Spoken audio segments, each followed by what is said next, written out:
Lección 10. Del Pacto de Punto Fijo a la Venezuela bolivariana. Esta etapa de la historia económica venezolana inicia a partir de la caída de la dictadura de Marco Pérez Jiménez, en la que juega un papel protagónico la Junta Patriótica, creada en 1957, liderada por Fabricio Ojeda, dirigentes de diversos movimientos sociales y partidos políticos del país para combatir la dictadura de manera clandestina. El 12 de diciembre de 1957, la Junta Patriótica convoca un paro general en protesta contra el plebiscito que había solicitado Pérez Jiménez y que se hiciera en sustitución de las elecciones presidenciales que correspondían ese año. La huelga es finalmente diferida, pero la Junta Patriótica sigue con la agitación de calle, en despliegues relámpagos en las puertas de las fábricas y en las zonas residenciales. Continuó los contactos con los militares descontentos y el 18 de diciembre sale al aire La Voz de la Junta Patriótica, una radio clandestina. El 1 de enero de 1958 es neutralizado el intento de golpe del coronel Hugo Trejo, a pesar de haber contado con la participación de un buen número de efectivos, en su mayoría de la Fuerza Aérea. El 3 de enero de 1958, la Junta Patriótica publica un manifiesto en el que propone la unión del pueblo y del ejército para derrotar la dictadura. El 21 de enero llaman a una huelga general con rotundo éxito, suscitándose enfrentamiento en varias zonas de Caracas, lo que obligó el 22 de enero al alto mando militar a reunirse y acordar la dimisión de Pérez Jiménez como presidente de la República, quien huye el 23 de enero por avión privado a República Dominicana. Con la salida del país de Pérez Jiménez, queda a cargo del gobierno una junta de transición presidida por el contraalmirante Wolfgang Larrazábal y se desarrollan todos los preparativos necesarios para la elección del nuevo presidente que gobernaría desde 1959 hasta 1964.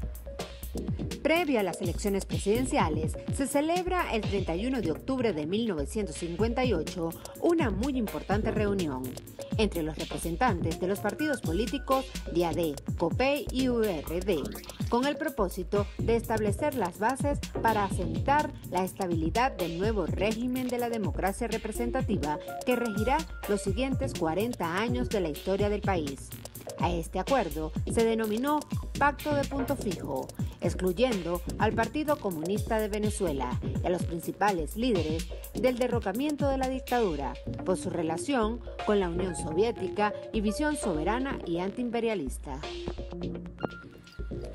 Según algunos historiadores, el Pacto de Punto Fijo no es más que la ratificación del Pacto de Nueva York, auspiciado por el Departamento de Estado de los Estados Unidos y suscrito antes del 23 de enero de 1958 por los líderes políticos venezolanos Rómulo Betancourt, Rafael Caldera y Jovito Villalba.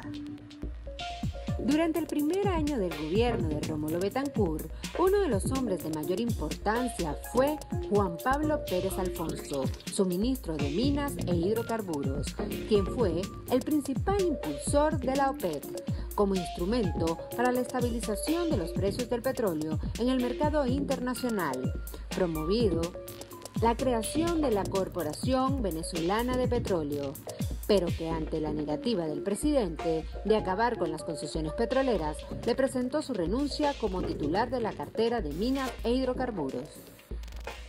Los próximos 40 años se caracterizan por la implementación de nuevos instrumentos normativos y medidas en materia petrolera, pero que nunca surtieron efecto negativo sobre los intereses extranjeros en el crudo venezolano. En materia agraria, la realidad no tuvo ningún cambio significativo.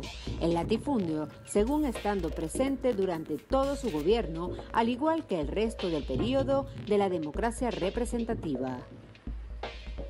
Casi al finalizar su gobierno, el 35% de la población ocupada se dedicaba a la actividad agrícola, a pesar de ser el sector productivo más atrasado del país y que representaba el 7% del PIB, mientras que solo el 1,2% de la población ocupada lo hacía en la actividad petrolera, que representaba el 28% del PIB. Lo que nos permite citar la siguiente reflexión de Orlando Araujo, quien ya en 1968 sostenía que una persona empleada en el sector petrolero vale por 30 en el sector agrícola. Esta violenta diferencia de productividades fija los polos de la deformación estructural en Venezuela y marca la tremenda disparidad de los ingresos. Realmente no se trata de un país, sino de dos países, uno medieval, atado por relaciones precapitalistas, el otro ultramoderno, aprovechando al máximo las conquistas de la tecnología. Pero por si fuera poco, Araujo profundiza su análisis indagando sobre el origen de las capitales en uno y otro sector y afirma lo siguiente. El sector agrícola es fundamentalmente nacional en cuanto a los dueños de los factores de producción, mientras que el sector petrolero, por contraste, es exclusivamente extranjero, lo cual quiere decir que la miseria es propia y la riqueza es ajena, siendo lo más doloroso de este asunto el hecho objetivo de que no es una simple frase lo que estamos haciendo, sino la síntesis de un drama nacional. Los frutos de la productividad se van fuera, y como el capital viene de lejos y es poderoso, la condición venezolana de los gobiernos es sometida a presiones económicas, políticas y militares poderosas, que solo ofrecen la alternativa de gobernar en función de aquel capital o correr el riesgo de las más oscuras conspiraciones, los más agotadores asedios y las más iracundas represalias.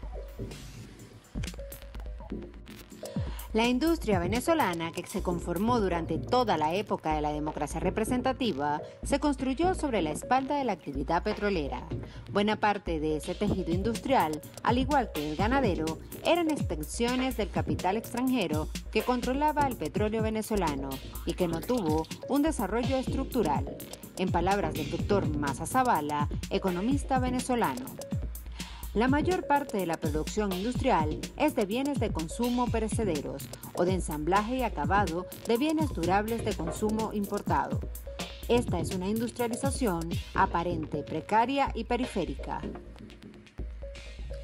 Ante este método de producción, la situación es evidente. El capital extranjero seguía apropiándose del ingreso petrolero y a lo interno, una burguesía comercial e importadora cada vez más robustecida asociada a la industria petrolera que sometió al pueblo venezolano a una condición económica y social deplorable, que podemos describirla en términos de Araujo de esta manera. Y esta es la gran paradoja de nuestra industrialización, un país donde hay gente con hambre y vastas capas de población mal alimentadas, mal calzadas, mal vestidas y en general y por ello mismo mal vividas, mal educadas. Presentan un esquema de alta capacidad ociosa en sus industrias tradicionales, que son precisamente las de alimento, calzado y vestido. Y lo que es todavía más paradójico, el desarrollo industrial detenido en estos esquemas no puede avanzar porque el mercado ya está saturado con aquellas producciones. Todo el problema del llamado estrangulamiento del sector manufacturero reside en que, dentro del mercado interno, quienes tienen hambre y necesitan vestir y vivir mejor, no tienen cómo adquirir los bienes esenciales, y quienes tienen con qué adquirirlos ya no los necesitan o los demandan solo en una proporción mínima en relación con la magnitud de sus ingresos.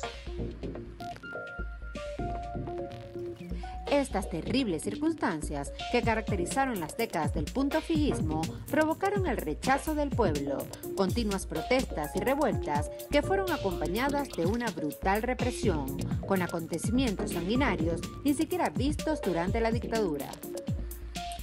Rómulo Betancourt, llamado por los jadecos el padre de la democracia, fue el que utilizó para la implementación de su política de seguridad "disparen primero, pregunten después".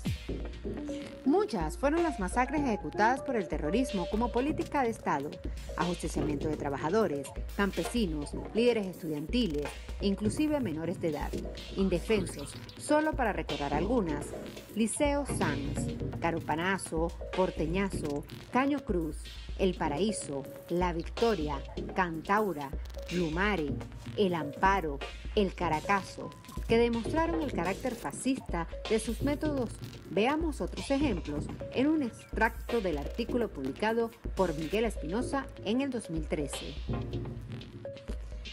Las atrocidades cometidas contra la dirigencia revolucionaria iba desde montarlo en helicóptero y lanzarlos al vacío o al mar, tal como ocurrió con Víctor Soto Rojas y Alberto Lovera. Arrancarle los ojos y las uñas de las manos y los pies, como lo hicieron con Argelio Reina. Rociarle gasolina y quemarlo vivo, como sucedió en la población de Cumanacoa, Estado Sucre, con el campesino Juan Chacón Lanza. O torturarlos y golpearlos con la culata del fusil en el cerebro hasta producir la muerte, como lo hicieron con el joven Noel Rodríguez.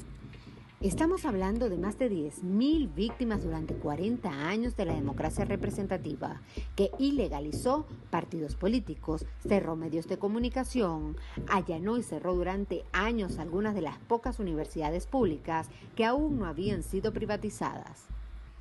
Algunos estudiantes fueron asesinados por los cuerpos de inteligencia del gobierno dentro de las casas de estudio, sin importar los derechos humanos y la autonomía de los recintos universitarios.